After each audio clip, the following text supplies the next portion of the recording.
What's going on, y'all? KMBest here, your favorite top 69 Marvel Snap player, and I'm here to give you a breakdown on the best decks to use to climb to infinite and to climb within infinite, so let's get started. When discussing this metagame, you can't really start anywhere else but the new Thanos Blob deck.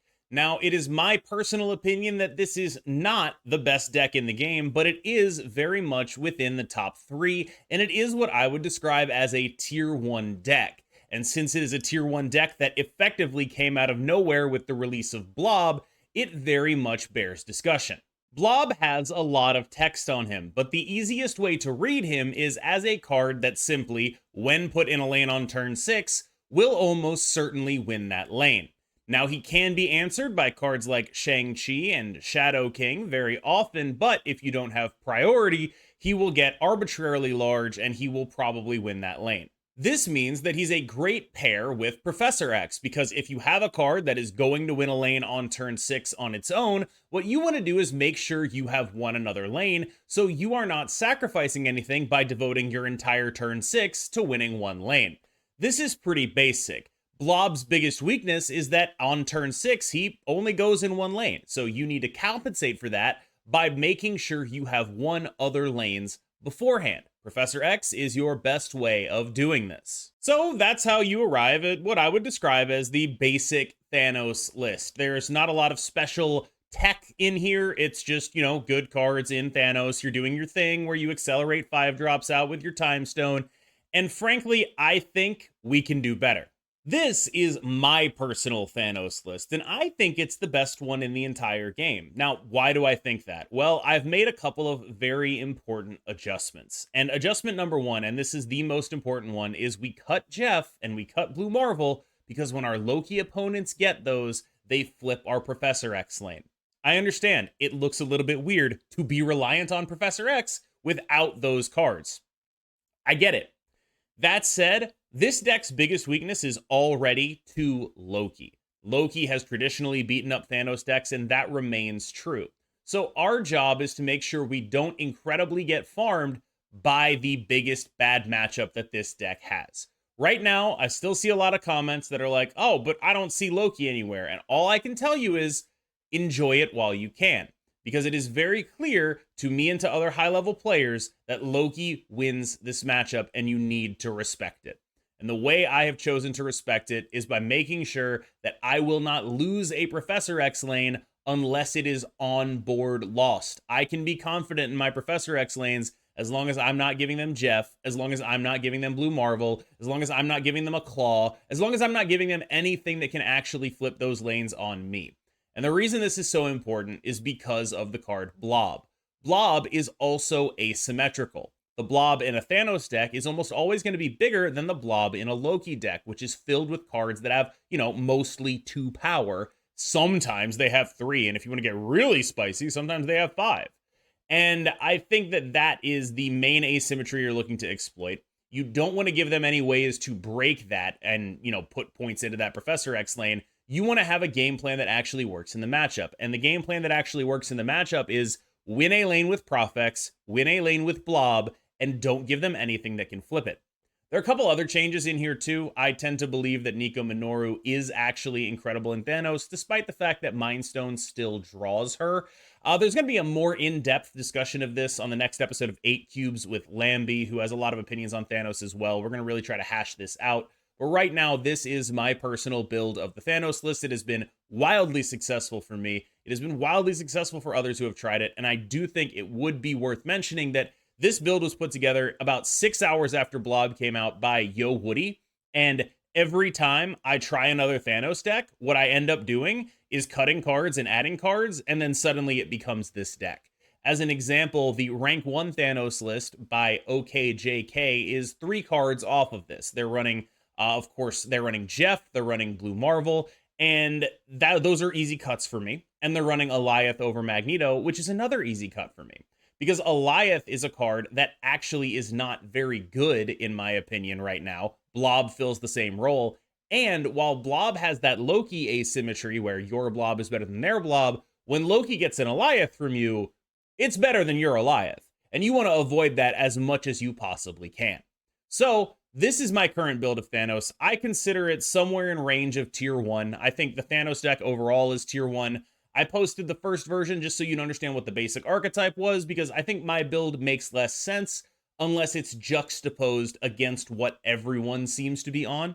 So the first build of Thanos in this video, that's the basic default version. My build, that's the one you're seeing on the screen.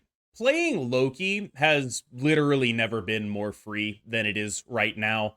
I think that Loki is probably the best deck in the game right now. I know Lambie climbed from like top 25 all the way up to top 10 with it because the matchup against Thanos is so overpoweringly good thanks to the card Loki. Now, I know I've just gone through all of the changes I've made to make sure my Loki deck does not have the world's worst Thanos matchup, but most people have not made those changes, and you will farm them by getting their Jeff and their Blue Marvel. You'll get whatever it is that they want to be doing, and then you'll do it better. Because the fundamental conception of a Thanos list is Thanos wants to be playing, 1-drops on the first 3 turns of the game, and then big guys on the final 3 turns of the game.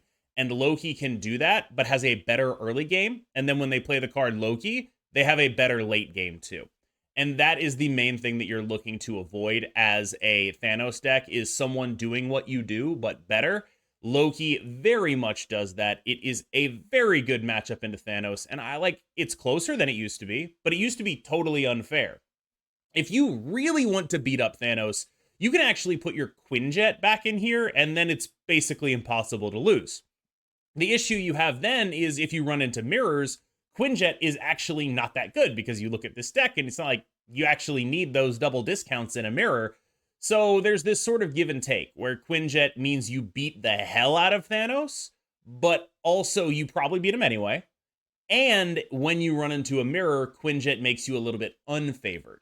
So there's this, there's give and take with this matchup, and there's give and take with how you build the deck. I'm still using this version of it. I think it is the one that is the most, self-contained. You have the Bounce Shell, Forge, Nico. You're putting power out that way. It's not the perfect deck, but it is very well built for the moment. We're using Mirage over Sentinel just to get some extra power, and because Mirage can very often give you a card that you can then bounce with Falcon and Beast, and that can be very helpful as well.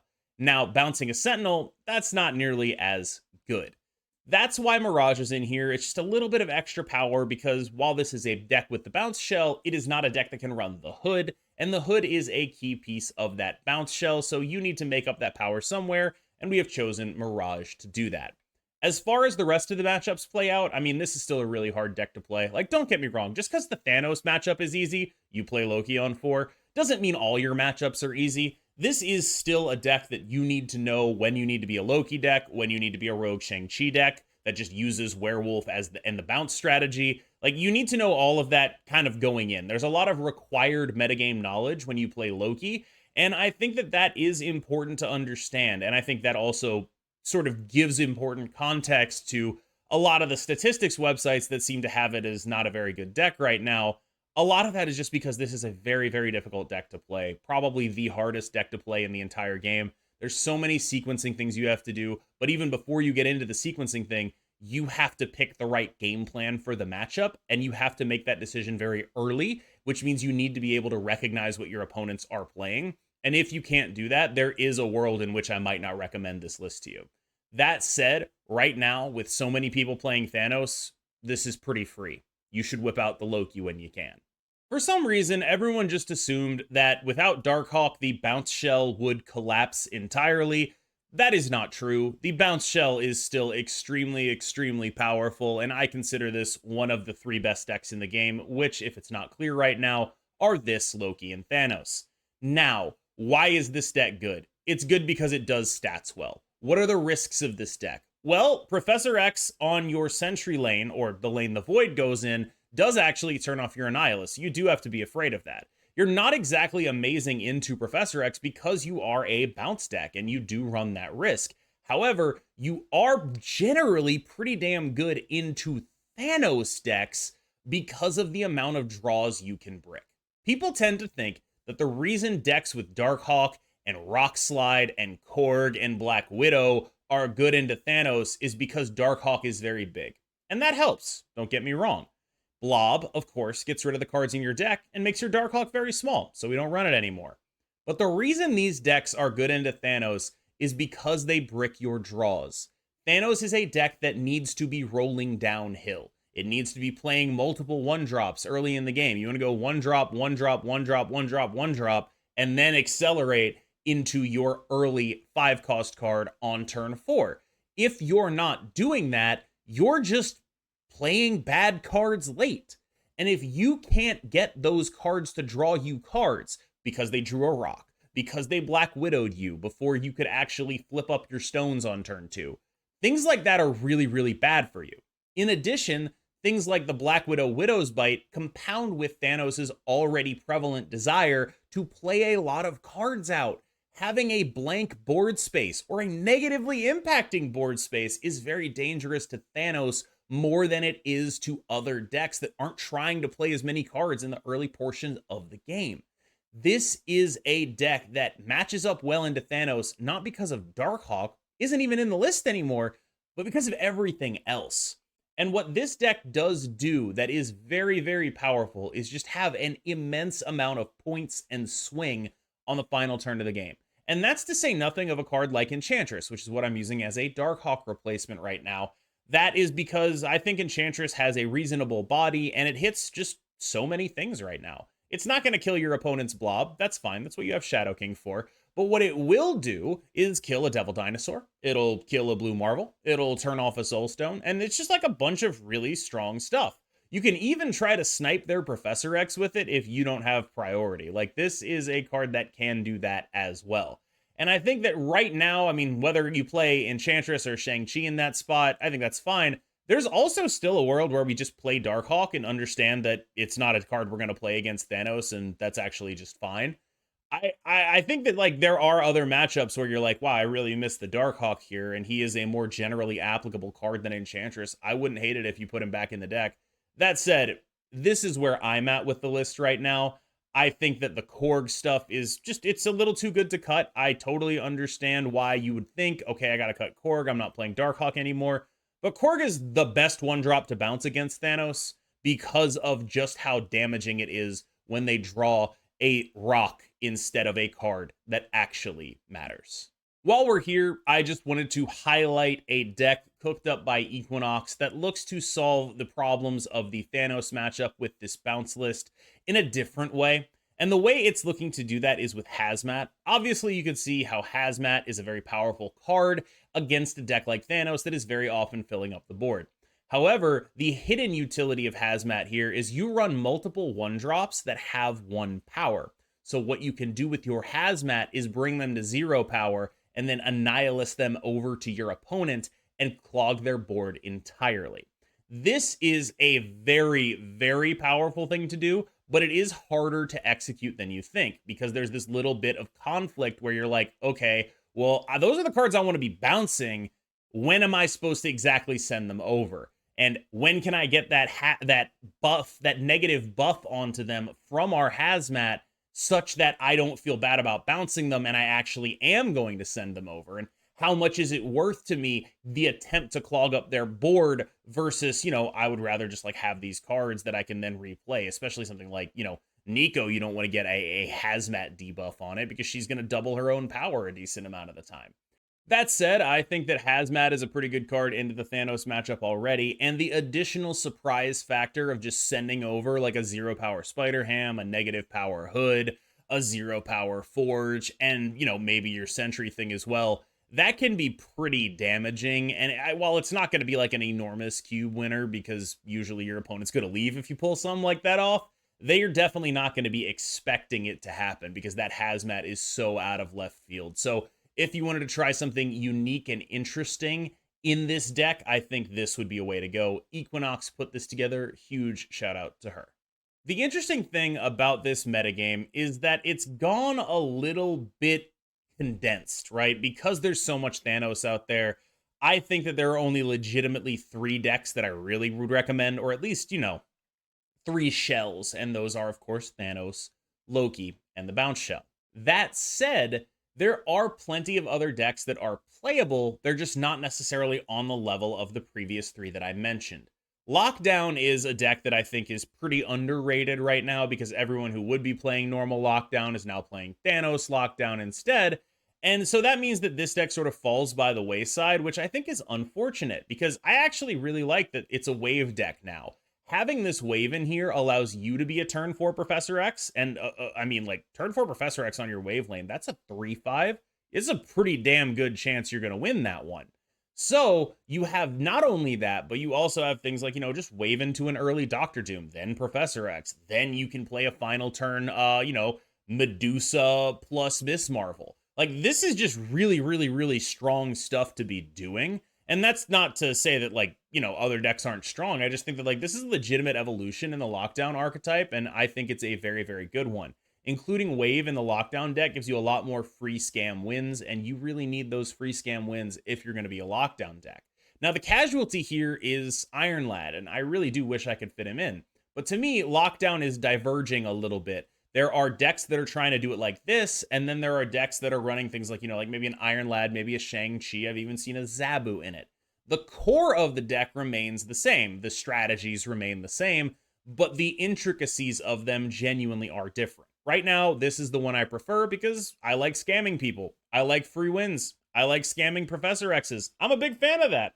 So that is why I have this version on the list. I think Destroy is weirdly well positioned right now, only it's not that weird.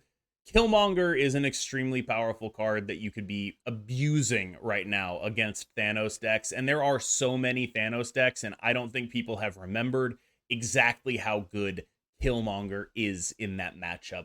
Killmonger crushes. Thanos' whole strategy is play a bunch of ones on the first 3 turns and then play big guys on the last 3. And frankly, if all you're doing is playing big guys on the last 3, you're not going to win the game. And Killmonger makes it so all you're doing is playing big guys on the last 3 by killing off your investment in the board. Killmonger revealing second on turn 3 is a game wrecker for Thanos. Thanos wants to be protecting those cards with things like Professor X, and if it turns out that your Professor X doesn't actually have anywhere good to go because every stone you played on the first 3 turns of the game just died, and also your opponent just got a very cheap death out of it, yeah, that's hard to deal with.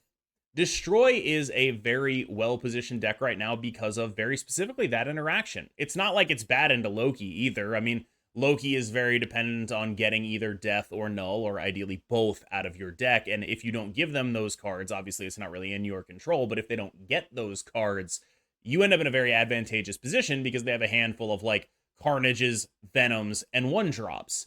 And so this is a deck that has reasonable matchups into the 2 top decks, and right now I think that that is a good enough reason for this to be on this tier list. Destroy is completely fine. I have played it a few times, and it is a good deck still, and I do think that people are maybe getting a little ahead of themselves saying Thanos is amazing when nobody is playing Killmonger, and it might be time to remind them that, hey, Killmonger really, really messes you up. So let's say you're a Darkhawk fanatic and you want to do something about this blob that keeps eating the cards that give your Darkhawk power. You also want to make sure that you are favored into Thanos. What you do is something like this. Now, we have a Killmonger here, which, as previously discussed, is extremely good into Thanos because of the way it destroys all of their 1-drops and makes their Professor X's difficult to use.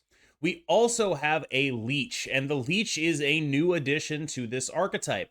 Leech here is getting rid of the ability for Blob to eat their entire deck.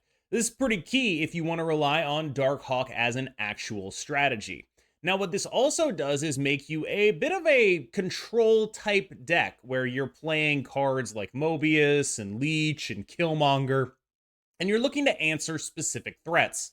That's not to say you can't do a ton of other stuff too, right? Like you still have like Iron Lad into Doctor Doom, you have Darkhawk, you have all that kind of stuff, right? Like you still have some actual power in the deck, but you are using the slots in your deck to combat major threats in the metagame.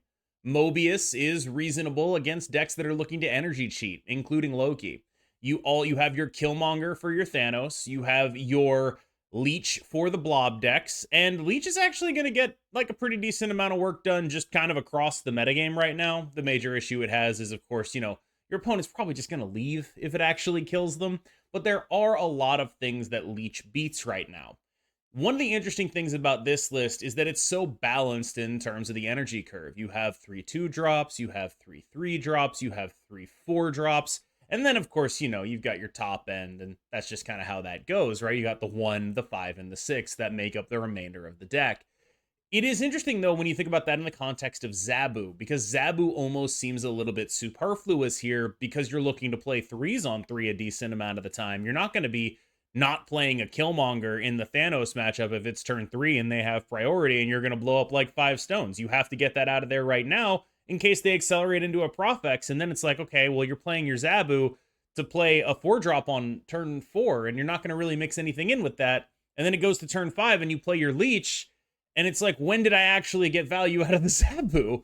The answer is usually on the final turn of the game, because playing multiple 4s on the final turn of the game is usually going to be better than Doom. You do something like, you know, Miss Marvel, Darkhawk. That's better than a Dr. Doom by a pretty significant amount, because you get a Darkhawk in addition to Miss Marvel, who is basically a Dr. Doom if you set things up right. That said, I mean, you do have to keep in mind your positioning when you play a deck like this because of the power of Miss Marvel. You are going to need her to be on. And what you're doing here is what Darkhawk decks have done since time immemorial, which is rely on their big threats to win games while using tech in order to make sure that you have answers for every matchup. This is SheNaut. Now, SheNaut suffers from 2 major issues. The first is Blob actually might be bigger than some of the cards that it plays.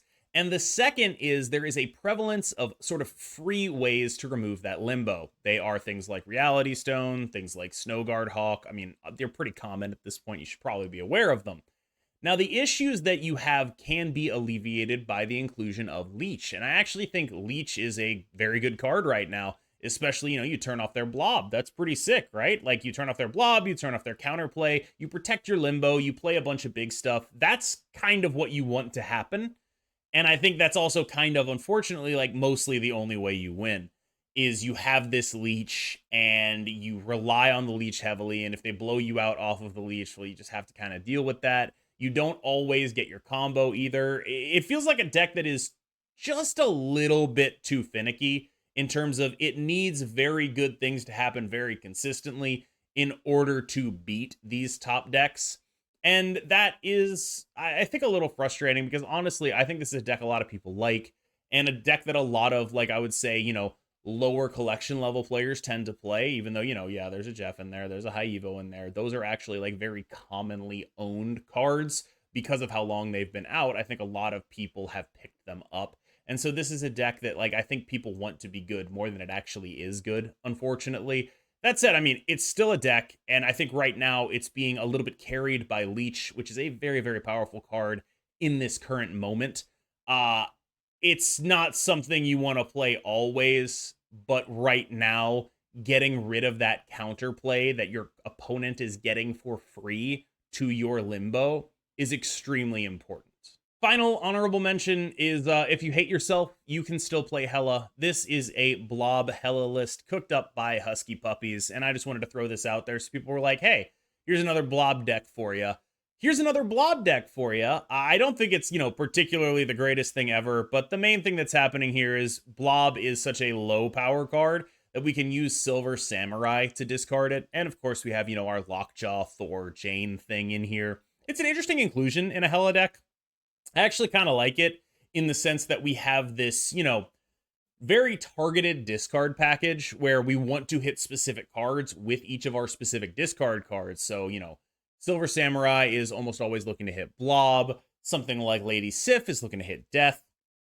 You're still playing Hela, though. And if I had to point out one weakness of this list that I really think is pronounced, it's that Silver Samurai can hit Hela a little bit more than I'm comfortable with. I think that would be my number one critique of this list. That said, if you want to go to the casino and play the card Hela, this is as good a list as any at this point, I think. All right, yo, I hope you enjoyed that look at the top decks in Marvel Snap. It is my opinion that right now, only the first 3 are genuinely elite recommendations. That is to say, Bounce, Thanos, and Loki. I included the others because I think it's important to talk about what else you can do, not just the exact best thing you can do. But if you were coming to me asking what should I play, Loki, Thanos, Bounce, pick one of those three, I'd probably lean Loki right now because of the preponderance of Thanos decks that you have a good matchup into. Thank you so much for watching. As always, I really appreciate it. I've been KMBest. You've been phenomenal, and I will see you in the next one.